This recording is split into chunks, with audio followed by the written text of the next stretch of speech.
ಇತ್ತೀಚೆಗಷ್ಟೇ heart lamp ಅನ್ನುವ ತಮ್ಮ ಸಾಹಿತ್ಯ ಕೃಷಿಗೆ ಪ್ರತಿಷ್ಠಿತ ಬೂಕರ್ ಪ್ರಶಸ್ತಿಯನ್ನು ಪಡೆದಿರುವಂತಹ ಬಾನು ಮುಷ್ತಾಕ್ ಅವರಿಗೆ ಇನ್ನೊಂದು ಸಾರಿ ಅಭಿನಂದನೆಗಳು.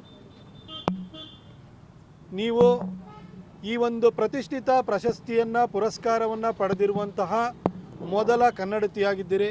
ಖಂಡಿತ ನಮಗೆ ಬಹಳಷ್ಟು ಇದ್ರ ಬಗ್ಗೆ ಹೆಮ್ಮೆ ಇದೆ. ನಿಮ್ಮನ್ನು ರಾಜ್ಯ ಸರ್ಕಾರ ನಾಡ ಹಬ್ಬವಾಗಿರುವಂಥ ದಸರಾದ ಉದ್ಘಾಟನೆಗೆ ಇನ್ವೈಟ್ ಮಾಡಿದೆ. ನೀವು ಕೂಡ ಒಪ್ಕೊಂಡಿದ್ದೀರಿ.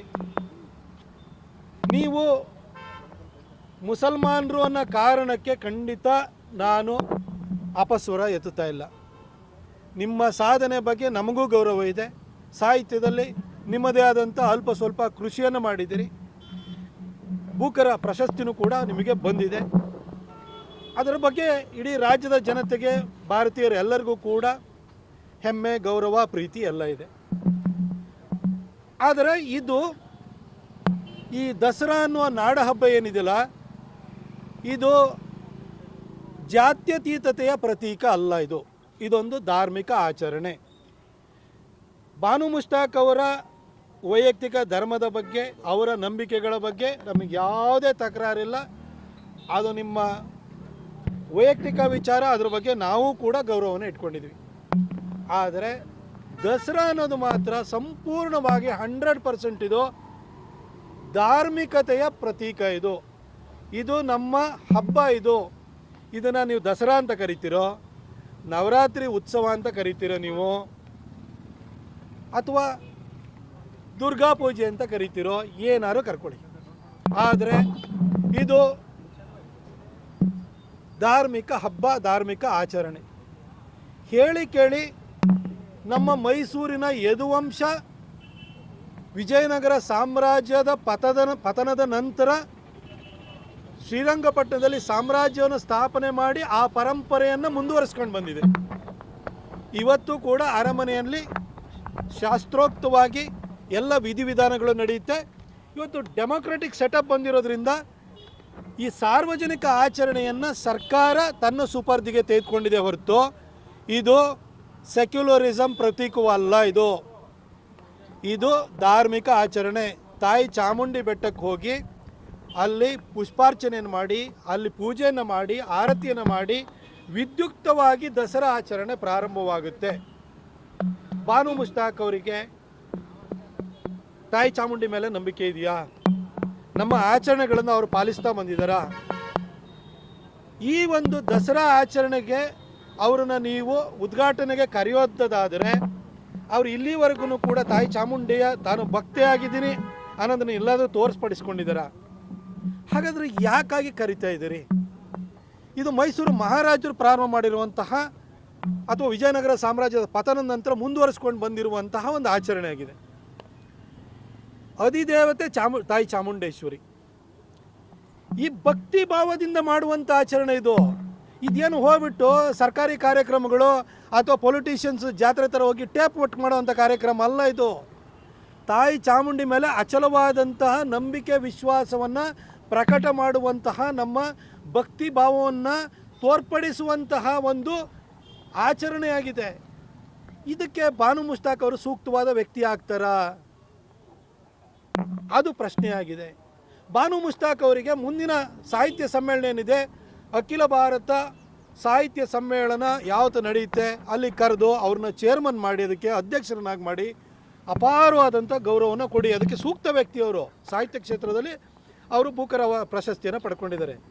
ಆದರೆ ಧಾರ್ಮಿಕ ಆಚರಣೆಗೂ ಬಾನು ಮುಷ್ತಾಕ್ ಅವರನ್ನು ಕರೆಯೋದಕ್ಕೂ ಏನು ಸಂಬಂಧ ಇದೆ ಸಿದ್ದರಾಮಯ್ಯನವರೇ? ಮಹಾರಾಜರು ಪ್ರಾರಂಭ ಮಾಡಿದಂತಹ ಪರಂಪರೆ ಬಗ್ಗೆ, ಅವ್ರು ಕಟ್ಟಿದ ವಿಶ್ವವಿದ್ಯಾಲಯದಲ್ಲೇ ಓದಿದಂಥ, ಅವ್ರು ಕಟ್ಟಿದಂಥ ಕನ್ನಂಬಾಡಿಲಿ ಕಟ್ಟೆ ನೀರು ಕುಡಿದಂಥ ನಿಮಗಂತೂ ಕೃತಜ್ಞತಾ ಭಾವನೆ ಇಲ್ಲ. ಆದರೆ ಅವರ ಯಾವ ಪರಂಪರೆನ ಹಾಕೊಡಲ್ಲ. ಪರಂಪರೆನ ಯಾಕೆ ಸರ್ ಹೊಡೆಯೋಕ್ಕೆ ಹೋಗ್ತಿದ್ರಿ? ಹಿಂದೆ ಬರಗೂರು ರಾಮಚಂದ್ರಪ್ಪ ಅವ್ರನ್ನ ನೀವು ಮೊದಲನೇ ಸಾರಿ ಮುಖ್ಯಮಂತ್ರಿ ಆದಾಗ ಕರೆದಿದ್ರಿ. ಆ ವಯ್ಯ ಇಲ್ಲಿಗೆ ಬಂದು ನಾನು ದೇವಸ್ಥಾನದ ಒಳಗಡೆ ಹೋಗಲ್ಲ, ನಾನು ದೀಪ ಹಚ್ಚಲ್ಲ ಅಂತಂದರು. ಯಾಕಪ್ಪ ಬಂದರೆ ಇಲ್ಲಿಗೆ? ಇಂಥವ್ರು ನೀವು ಯಾಕೆ ಕರಿತೀರಿ ಸಿದ್ದರಾಮಯ್ಯ ಸಾಹೇಬ್ರೆ? ಈ ಥರ ನಮ್ಮ ಹಿಂದೂ ಆಚರಣೆಗಳು, ಹಿಂದೂ ನಂಬಿಕೆಗಳ ವಿರೋಧಿಗಳನ್ನೇ ಯಾಕೆ ಕರಿತೀರಿ ನೀವು? ಸದಾ ಹಿಂದೂ ಧರ್ಮದ ಆಚರಣೆಗಳ ಬಗ್ಗೆ, ಹಿಂದೂ ಸಂಸ್ಕೃತಿ ಬಗ್ಗೆ ತುಚ್ಛವಾಗಿ ಮಾತಾಡ್ತಿದ್ದಂಥ ಗಿರೀಶ್ ಕಾರ್ನಾಡನ್ನು ನೀವು ಕರೆದ್ರಿ. ನೀವು ಇವಾಗ ಬಾನು ಮುಷ್ತಾಕ್ ಅವ್ರನ್ನ ಕರಿತಾ ಇದ್ದೀರಿ. ಅದ್ರ ಜೊತೆಗೆ ಮಹಿಷಾ ದಸರಾ ಅಂತೇಳಿ ಅನಿಷ್ಟವನ್ನು ಹುಟ್ಟು ಹಾಕಿದಂಥ ಹಿನ್ನೆಲೆ ನಿಮಗೆ ಇರುವಂಥದ್ದು. ಆ ಪರಂಪರೆನ ಹುಟ್ಟು ಹಾಕಿದವರು ನೀವು. ಅಂದರೆ ಮಹಾರಾಜರ ಮೇಲೆ ಏನು ಬಹಳ ದ್ವೇಷ ಇದೆಯಲ್ಲ, ಅದನ್ನು ಈ ರೀತಿ ಎಲ್ಲ ತೋರ್ತಾ ಅವ್ರ ಪರಂಪರೆನೆಲ್ಲ ಹೊಡಿಬೇಕು ಅಂತ ಹೊರಟಿದ್ದೀರ ಸಿದ್ದರಾಮಯ್ಯನವರೇ. ಯಾಕಾಗಿ ಸರ್ ಇದನ್ನು ಮಾಡ್ತೀರಿ? ನಮ್ಮ ಸರ್ಕಾರನೂ ನೀವು ಬರೋದಕ್ಕಿಂತ ಮೊದಲಿತ್ತು. ನಾವು ಕೋವಿಡ್ ಸಂದರ್ಭದಲ್ಲಿ ಜನರ ಸೇವೆಯನ್ನು ಮಾಡಿದಂಥ ಡಾಕ್ಟರ್ ಮಂಜುನಾಥ್ ಅವ್ರನ್ನ ಕರೆದು ನಾವು ಇಡೀ ಮೈಸೂರನ್ನು ಕೂಡ ಒಳ್ಳೆ ವ್ಯಕ್ತಿನ ಕರೆದಿದ್ರಿ ಅಂತೇಳಿ ಹೇಳ್ಬಿಟ್ಟು ಹೆಮ್ಮೆಯಿಂದ ಅದನ್ನು ನೋಡ್ತು.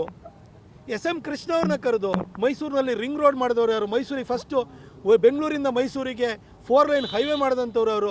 ಇಲ್ಲಿ ಇನ್ಫೋಸಿಸ್ ಬರಲಿಕ್ಕೆ ಕಾರಣೀಭೂತರಾದಂಥವ್ರು ಅವರು. ಅಷ್ಟು ದೊಡ್ಡ ಕಾಂಟ್ರಿಬ್ಯೂಷನ್ ಕೊಟ್ಟಿರುವಂಥ ವ್ಯಕ್ತಿ. ಹಾಗೂ ಇಡೀ ರಾಜ್ಯನೇ ಅವ್ರ ಬಗ್ಗೆ ಹೆಮ್ಮೆಯಿಂದ ನೋಡುತ್ತೆ. ಇವತ್ತು ರಾಜ್ಯದ ಆದಾಯ ಎಷ್ಟೆಲ್ಲ ಬಂದಿದ್ರೆ IT ಸೆಕ್ಟರ್ಗೆ ಟ್ಯಾಕ್ಸ್ ಹಾಲಿಡೇ ಕೊಟ್ಟು ರೆವಿನ್ಯೂ ಜಾಸ್ತಿ ಮಾಡಿದ್ರು SM ಕೃಷ್ಣ ಸಾಹೇಬರು. ಅಂಥವ್ರನ್ನ ಕರೆದಾಗ ಜನ ಖುಷಿಪಟ್ಟರು.